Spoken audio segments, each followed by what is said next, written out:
আজকে আমরা নিউরোট্রান্সমিটার সম্পর্কে কিছু বিস্তারিত ইনফরমেশন গ্যাদার করার চেষ্টা করব। তাহলে নিউরোট্রান্সমিটার ব্যাপারটা কি, আমরা আগে নিউরোট্রান্সমিটারের বৈশিষ্ট্য জেনে আসি।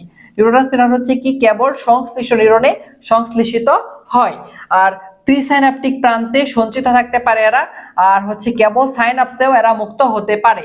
তারপরে কি, পোস্ট সাইনাপটিক মেমব্রেন সুনির্দিষ্ট রিসেপ্টর দ্বারা গৃহীত হয় এবং ক্রিয়া শেষে খুব দ্রুত উপযোগী মাধ্যমে পরিত্যক্ত হতে পারে। এখন এই নিউরোট্রান্সমিটার সম্পর্কে তো বললাম, নিউরোট্রান্সমিটার কি সেটা নিয়ে অনেকের একটু সমস্যা থাকতে পারে। নিউরোট্রান্সমিটার হচ্ছে এমন একটা রাসায়নিক বস্তু যেটা কি করে, স্নায়ু উদ্দীপনায় এক নিউরন থেকে আরেক নিউরন বা এক কোষ থেকে আরেক কোষ এভাবে মূলত নিয়ে যায়। এখন আমরা যদি কয়েকটি নিউরোট্রান্সমিটার দেখার চেষ্টা করি, কয়েকটি নিউরোট্রান্সমিটারের নাম দেখার চেষ্টা করি।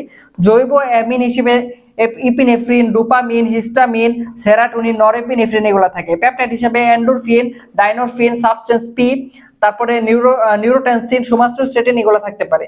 অ্যামিনো অ্যাসিড হিসেবে GABA, glycine, glutamic acid, aspartic acid এগুলো থাকতে পারে। অন্যান্য হিসেবে এডিনোসিন, এটিপি, এনওসিও, অ্যাসিটাইলকোলিন এগুলা থাকতে পারে।